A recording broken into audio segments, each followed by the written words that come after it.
All right. Thank you guys so much for being here. My name is Celeste, and I'm a therapist from Boston. And I am here with State Representative Liz Miranda. Can you introduce yourself to the people? Hi, everybody. I'm really excited to be with you, Celeste. I mean, you're much more than just a therapist. And this is my home district, the 5th Suffolk. Dudley Street is where I was born and raised. So I'm super excited to be having this critical conversation here. I just want to thank you to the audience and all the people listening online. Thank you. So if you've never been into any of my podcasts before, I've never seen me. If you're watching me live right now, thank you for watching me. My goal in my podcast has always been to help people shift the way they think. And I've been able to do that by talking to people who are doing things to empower the lives of others. And so I started podcasting in July 2018. I podcasted every week. I had a new guest on every week, and I also deal with relationships. And season 2 stopped in December, and then March I amped up season 1 stopped in December, season 2 started in March. And this is actually my first live show, so I'm so excited about that. So one of the things that I want people to do is to always have hope. And so the way I've been able to help people with that mindset is by sharing people's stories. So we're going to learn about Miss Miranda today and how she ended up being from Dorchester to the State House, because that's not like the norm. You don't see that, and I don't feel like people believe that can take place. So I really want people to understand. So tell people, and mind you, we're in the 5th District right now, where she currently represents. So tell people about where you were born and what area did you grow up in?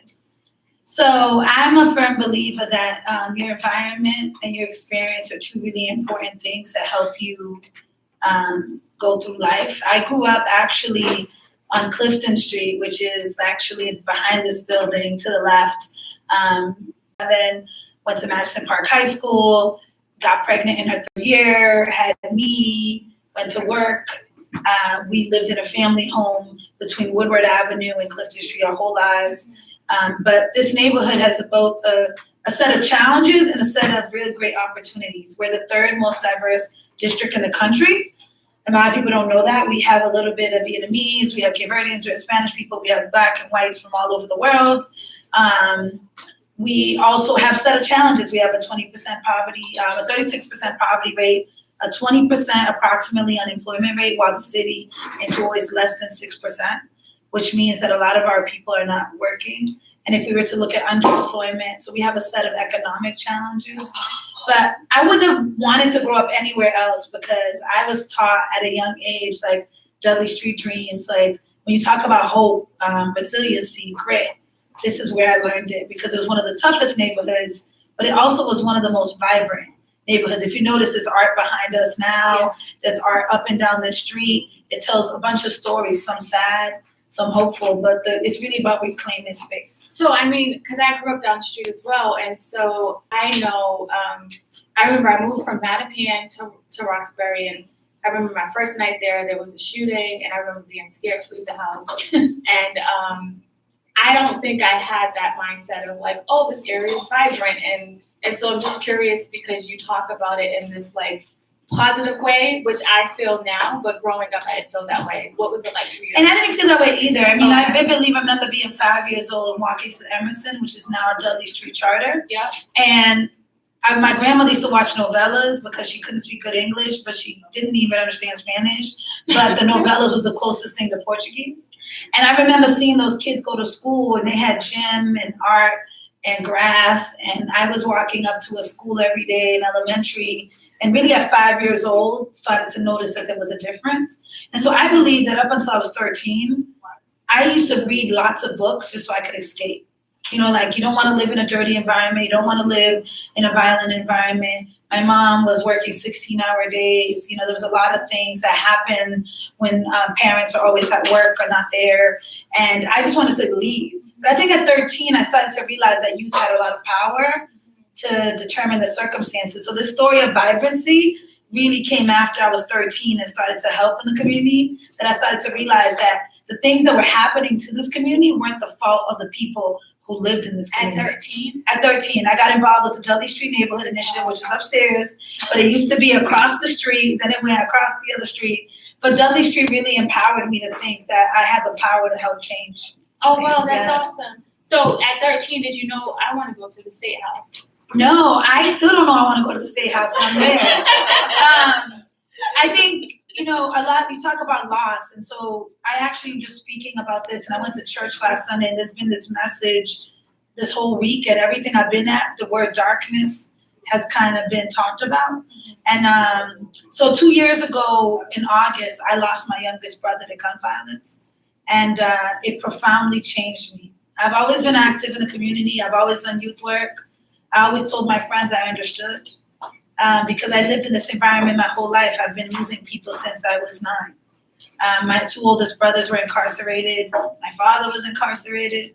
I lost my first friend at 18. But my brother's death was different. Like, it was the first time that I felt unable to do anything, right? I was paralyzed. I was like, wait a minute, I did everything right. I went to college. Yeah. I was an entrepreneur. I gave back. I was a good person. And then how could this happen to me and my family? And what I learned then was that I had been doing all this great stuff as a youth worker and a community worker, but there was more to be done. And I was trying to figure out where else could I do that more. And what I realized was laws were made in the State House. Money was distributed to cities and towns from the State House. People can champion causes from that position of power. And I had learned that China Tyler was the only Black woman in the State House out of 200 seats.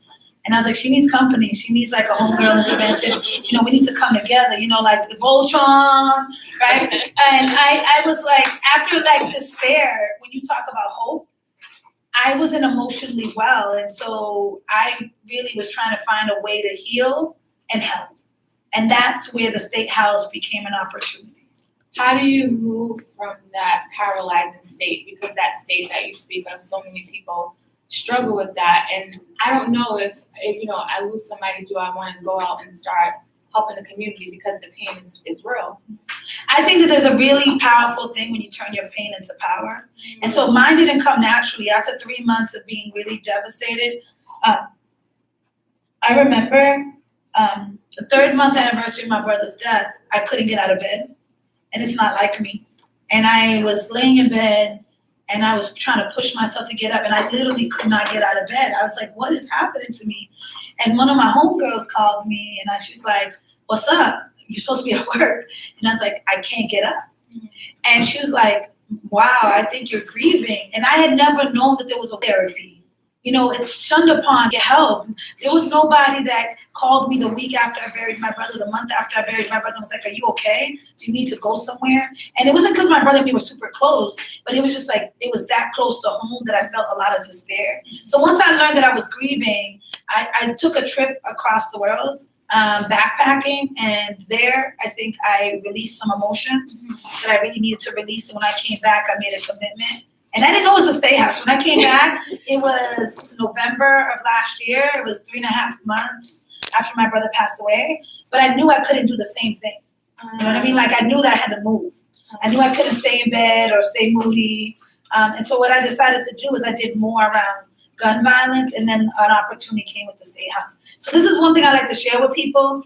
I'm still Liz. Like, I think, some of my peoples are like, you're a politician now, and I get it. That might be my job, but that doesn't change the community builder, the girl who was 13 on the street littering, and someone said, why don't you lead a cleanup instead of throwing down your bag of chips? This is still who I am. And I just want to share to people that emotional unwellness shows up differently. Like, if you had asked me, my brother died, how I was emotionally, I thought I was good. I didn't know the difference that I wasn't okay. Right. And so you was an adult when this happened. And for you to say, I didn't know the word grieving, I didn't know the word mental health, I didn't think that there was an issue. Because when you talked about this paralyzing feeling, I immediately knew like everything is catching up with you because you just kept going, and you was forced to stop. Like, most of us, we do what we're told or do what we're asked. So like, when people die around us, or we lose, or with profound loss, we go into what's next. So we got a funeral to plan. I got to help his homeboys. I got to help my half sisters, half brothers. I gotta. and the person that didn't get anything was me. Yeah. And what I found is that a lot of the time the conversation on mental health is around whites and people well-to-do whites, not even poor. Like there's a class issue in mental support. There is a race issue. There is an access and proximity issue. Like if, I'm so happy to hear about you practicing, because if you were to walk out this door and someone said, if I needed help, if someone was in distress right now, where would they go? I couldn't answer that question, and I'm a resource person. I know where to find things. Imagine someone who doesn't have those resources. If you need help and you're like, where do I go? Someone might say, well, you might go to BMC, but where in BMC? Right. Like you're gonna walk in the hospital and just say to someone you need help, are they gonna help you? Right. And so what you have right outside this door is people that manifest their brokenness publicly. Maybe it's drinking, like they go to that liquor store right there at 8 o'clock in the morning waiting for it to open up. Or some people are doing other things at night to cope.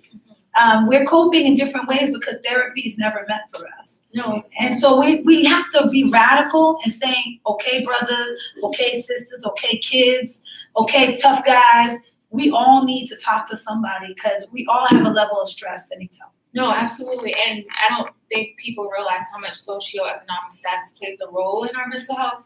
And a student had reached out to me to help her out with something where she was wondering why is it that in Dorchester, Roxbury, there's not really a lot of hospitalizations, and in Back Bay and in these other areas there's more. And I talked to her about the fact that we don't have great insurance, we're not going to go seek help.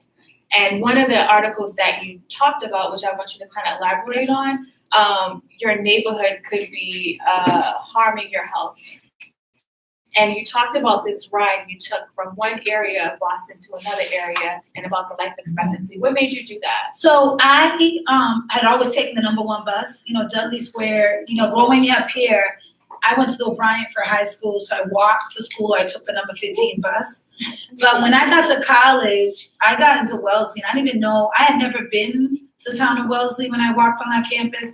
I had never actually been outside of downtown Boston. My world was like Bowdoin Street to Corner Mall. That worked. Mostly to Roxbury Crossing. That was like my world. But what I realized was that I used to get on this bus from my house. The 15 bus was always overcrowded, always late. Then we get to Dudley, and I would take the #1 bus either to BU, Harvard, or MIT. Then I would get on another bus because it was free to go 40 minutes to my campus. And I would do this often because I was so homesick, because at Wellesley was the first time I saw Black people that were different. You kind of live in a community, everyone has the same kind of story. Yeah. But I met a girl, and she was like, where'd you go to school? And I was like, O'Brien, all lit, like, I went to O'Brien. One of the best. I was like, where'd you go to school? She was like, Miss Porter's boarding school. And I was like, reading. The next girl, I was like, where'd you go to school? She was like, Andover. And the next girl went to Milton Academy. The next person went to Exeter. All of them had these profound schools. And I was like, so what do your parents do? And they were like, my dad's a doctor. My dad's an engineer. My dad's an astronaut. Like all this phenomenal stuff.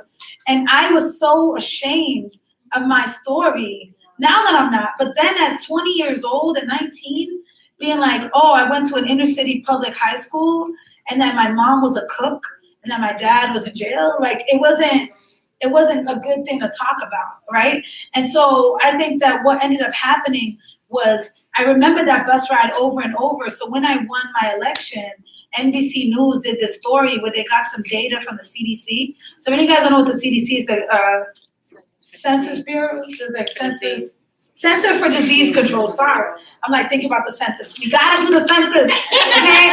Next year we gotta be counted because it's valuable resources. The CDC said that from Dudley Square to that bus stop that I used to take the bus to Wellesley, there's a 30-year difference in life expectancy, which means they get to live to be 90, we get to live to be 59. That's if we don't get killed. That's if we don't die of diabetes. That's if we don't die of heart disease. That's if we don't die from the pollution. Like that 30-year difference, that's a public health crisis. And I'm not a doctor. I'm not in public health. But when I read the data and I took the bus ride with her, I was like, this is profound, right? Everything that we talk about, whether it's housing, jobs, education, it's all connected to health. And that's where people want us to detach from it, but we can't. we can't detach. We're also not emotionally well, but it's because we're not physically well. We're stressed. I have PTSD. You know, like when I walk by a person's house on this block, it no longer is just a house to me. It's that person's house who passed away. You know, I'm at events where I try to stay strong, but every time someone mentions death or murder, it automatically brings me back to not only my brother, but to every other person that I've lost in my life. And so for me, when I said the zip code is killing, it was the #1 tweeted thing. I didn't want it to be tweeted because I don't like talking about deficiency, because our communities are always talked about negatively. So I try to talk about assets, right? In our deficiency, right? But that was too important to not share. That like, so why is it? So people say, well, Liz, what do you mean we have a 30-year life expectancy? What I'm saying is it was done purposely.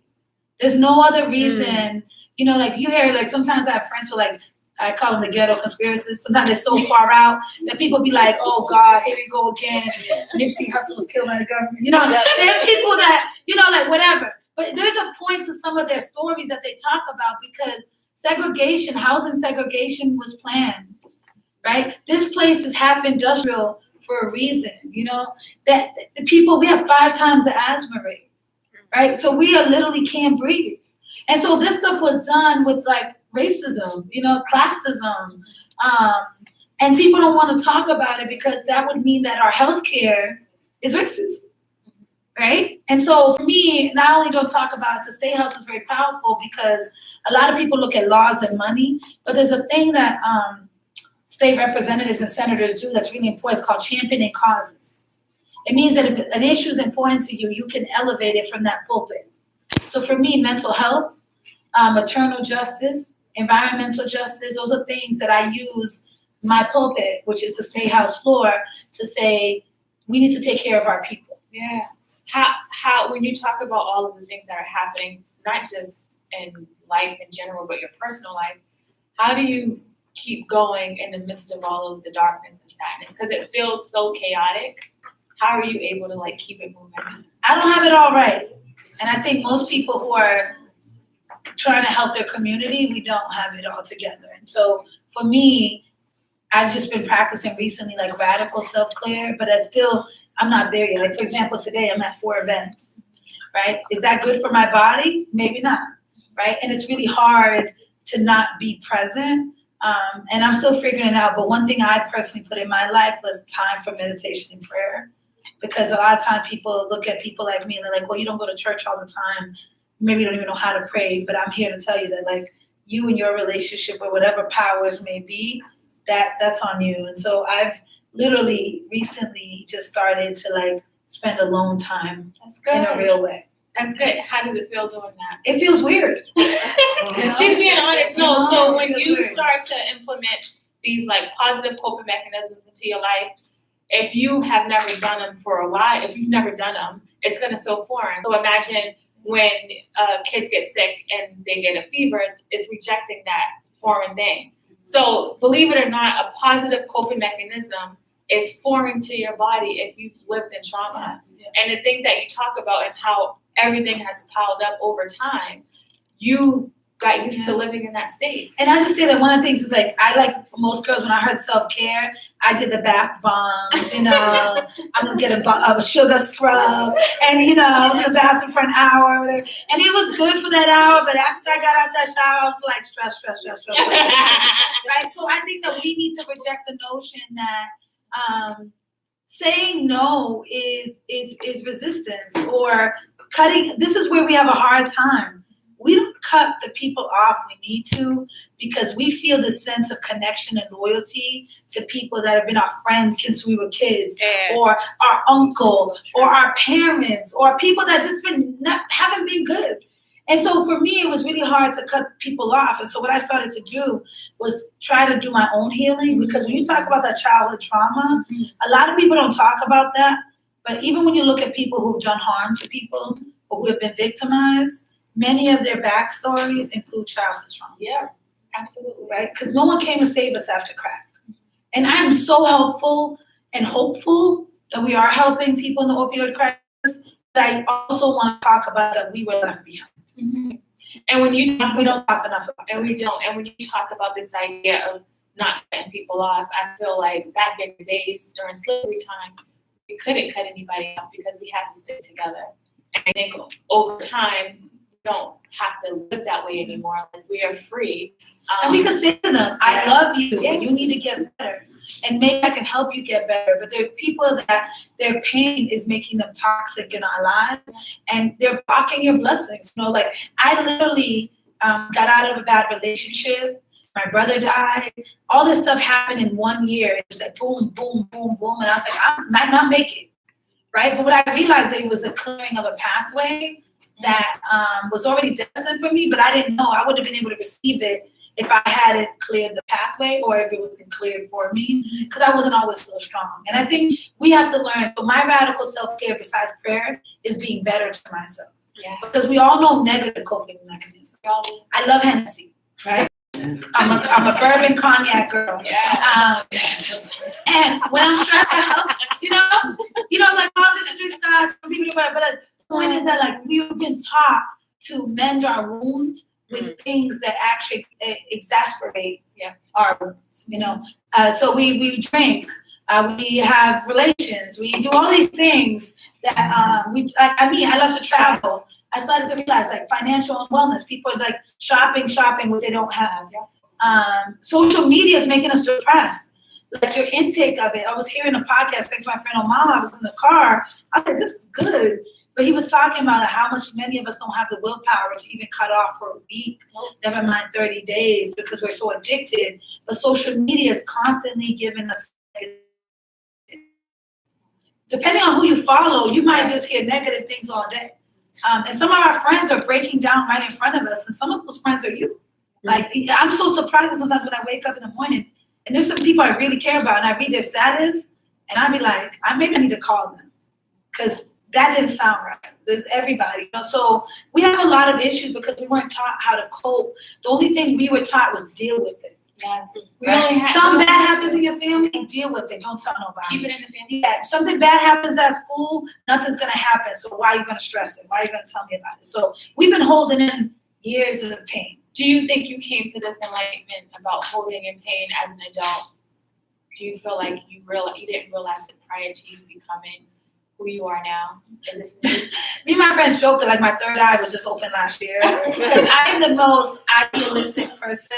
I'm like the world, we shall overcome. Like I've always been that person like who's been like it'll get better, a better day. And it wasn't until like a year and a half ago that I started to realize how much I was damaging to myself by allowing things in my life that weren't helping me. Say that one more time. Damaging to myself. Because I allowed it because I was like, my potential's always been great, but like I would shrink because I didn't think that I had a little bit of survivor's guilt. I thought that like if I stayed right here, then it would make everybody comfortable that was right here too. Instead of being like, I don't have to put up with that. I don't have to be abused. I don't have to be mistreated, spoken down to. I'm dope. And it took a long time, and I'm still in that. And that's my truth to say to people is you are never done. You're never undone, right? So that's this process that I've been going through and why I'm elevating mental health. I'm specifically elevating mental health and mental health first aid training because, and culturally competent medical care, right? Because we don't have enough of you. We don't have enough spaces to go to people like her. But we also are not trained individually to know when someone is in distress so that we can help them. Whether you're a pastor or a doughboy or you work at a corner store or an officer or a teacher, you should be able to have some tools in your toolbox to be like, this young person or this person in my life is not well. Or even the tools to recognize when you're not well. How many people can say like, when you're okay? Right? I get confused sometimes. I swear people are like, how you doing? I'm fine. What's going on? You're strong. I'm fine. And inside, I'm just crumbling, because we go through a lot. Yeah. So I don't think I'm done yet, but I will say that at least I started the process. And look what I just told you a minute ago. I was like, where's your office? Because I need you. I'd rather talk to a sister. I want to talk to someone who can relate. Mm-hmm. What would you say the barriers were to you getting to the State House? Not being in a safe space to be okay when I'm being okay. What I mean by that is that when you're in a position of power or leadership, when people look up to you, it's not always easy to say that I'm not okay, right? I'm not emotionally well, I'm not physically well, I'm not financially well, because you're thinking to yourself, you gotta be strong for everybody else. And there's a lot of barriers to government. We're not there. It's harder for us to raise money. I couldn't find a team, so I had to train my family and friends to help me.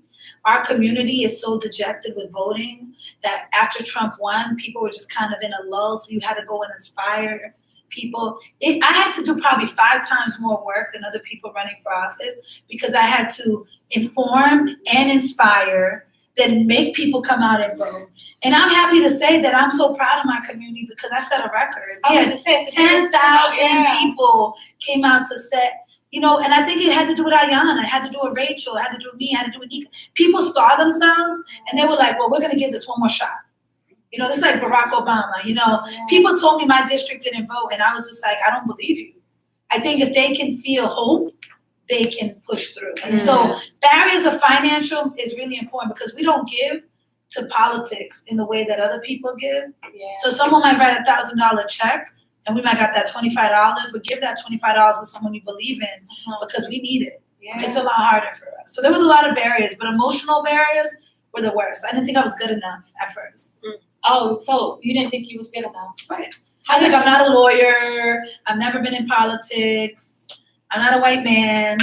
My mom. How do you move past that perspective? Because that's where I think a lot of people struggle with this. And it doesn't have to be a politician. I think anything that we do, whatever when we're trying to elevate, you talked about feeling like I have to stay here because I know I felt that way. I didn't want to leave my friends. I didn't want people to think I was better than them. Like this mentality is like kind of jacked up. How do you move past that mentality that you have? I don't know if I moved past it or if I pushed past it. Because I think I get stuck there a lot more than I like to admit. Okay. That I just tell myself every morning, you're enough. And I write it 1,000,000 times and it's still a struggle. Because when you walk into the State House has had only 210 women out of 20,000 men. So in its whole history, we were one of the first forms governments in the new colonies. So when I look at Black women, I think the list is somewhere between 11 and 13 in that 300 plus year history. So when you walk in the halls, you see every governor, besides Deval Patrick, no one looks like us. And I have yet to find a picture, besides in the Women's Caucus office, of the women who have made a difference in the State House. So every day it's like a resistance when I walk those halls. I say, well, how do I make this happen? And so since I'm not always strong enough, I've just been trying to bring it. It's like when you bring your homies to a cookout. Like, anybody want to come to State House? I had 60 kids from Dorchester a week ago, and I was just like, this is where this is where you could be. I had them sit in the chamber so they could see themselves. I had them go to the rostrum. I had them look at it and make a speech, like, just because I wanted them to know that it was possible. Like, if I'm here, you could definitely get here. So I want to be honest. I don't think I just move along my issues. I think that I have great friends, and I just want to say a message to women. We have to be better to one another. The world is not good to us all the time, but because we're not good to one another, it makes it that much harder. And I don't mean every woman has to be best friends, but we have to learn how to move past personality and character flaws to see how we can build with one another. Like, for example, I may not know you from a hole in the wall, but if your message is about wellness, I can sit with you and talk and see how I can improve that outcome in my community. And this is a lie told to younger generations of young girls. If you've noticed, many of young girls don't have good girlfriends. I look at my sister's generation and like, she can name all her male friends. And I'm like, where your homegirl? She married, she has a baby. I'm like, she might need you to go get her out the house and, or have a play date, because at the end of the day, like, that's still your friend and you might still need her. We need to help each other because no one's coming to save us. So I disrupt this. So my strategy is, if any of you guys want to come to State House, you want to meet your state rep, I'll tell you who your state rep is. We don't call enough, we don't email enough, we don't write letters enough, and it takes 5 minutes or less. These people need to hear from you. Some of you live in Brockton, some of you may live in Worcester. Wherever you live, there's someone there that's been elected to represent your interests. And believe me, I get emails all day about things that I don't care about. Like, for example, I supported the Safe Communities Act, which is about protecting immigrants. And literally, I get hate mail every day. I get Facebook ads that I'm killing babies and this is a sanctuary city. I'm getting all this. But the point is that, like, I know that my community is 50% foreign. So I know that, like, I'm going to keep fighting for that. So you're doing it for the people. Do it for the people. You should run for office if you want to help people and do the greatest good, not because you need a title change. I already have a great job. I'm executive director. I run a community center. That's my dream, my whole life, was to run the same type of community center that I was involved in. So the State House is just an added duty, just because I think I was called to be a voice, not because I needed to be in that position. When people hear your story, because it's a lot, and they say, you know what, Celeste, Liz has my story. And they're struggling right now. They're in the spot where they're feeling paralyzed, they're struggling. What would you say to them? Like, what do you think the first step should be right now for them? It depends, because everybody's different. Some people move at different speeds. Like, there's some people that are so entrenched in their shame that they need probably extensive mental care support. So maybe for them, therapy is not enough. Maybe it does require hospitalization or a timeout or sort of a break. And there's just some people who just need to be able to talk to someone. Yeah. I always tell people, find a way to learn how to center yourself. Yeah. So some people it's music, some people's food, some people's dancing, some people's writing.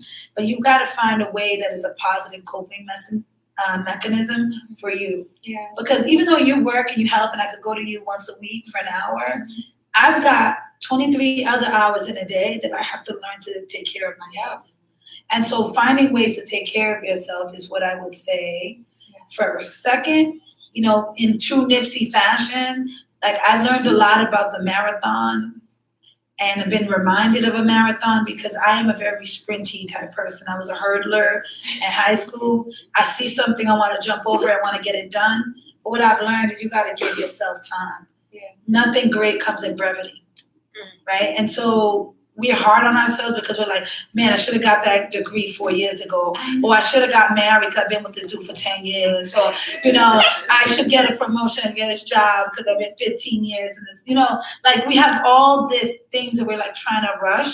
But I've just come to a place where I've understood that nothing that is for me will pass me. And when it's my time, it'll come. That doesn't mean I stay at home praying that it's going to come. But I do one thing a day that moves me further.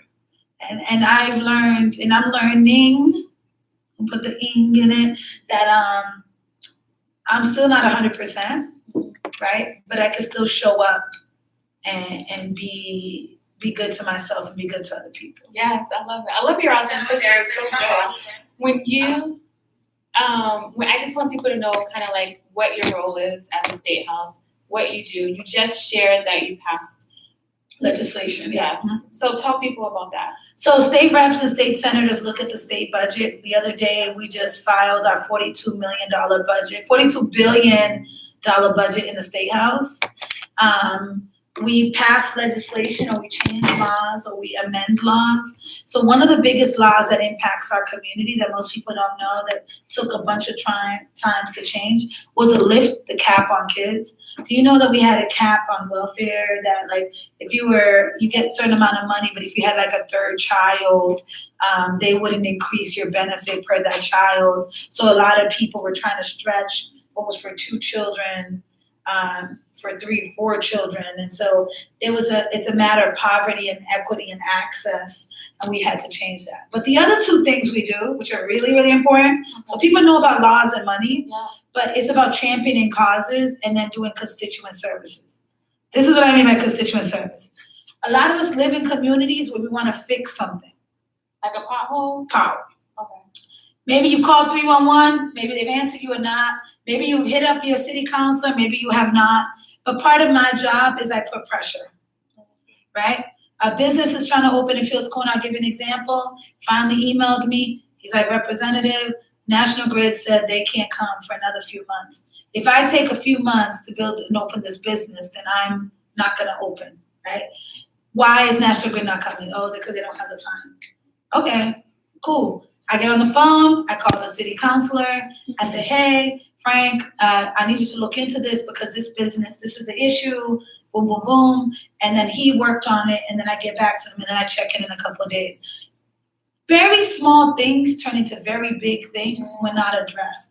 For example, when we have vacant lots and they don't look good, and we live in a community that may look like shit, it makes us unhappy. When we're unhappy, we get more depressed. When we get more depressed, we become less engaged. When we're less engaged, we less exert our power. If we don't exert our power, things are happening to us instead of because of us.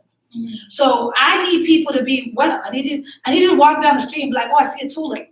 Bomb, that looks good. Or I walk past a lot and it's actually cleaned. So part of constituent services is if you have any issue, I'm not saying I'm going to be the person to solve it, but you reach out to your state rep and your state rep says, let me call DTA, it's a state agency. Let me call the MBTA, it's a state agency. If it isn't a state agency, it's a city agency, then I just call to confirm and help out. So constituent services is about 80% of my time.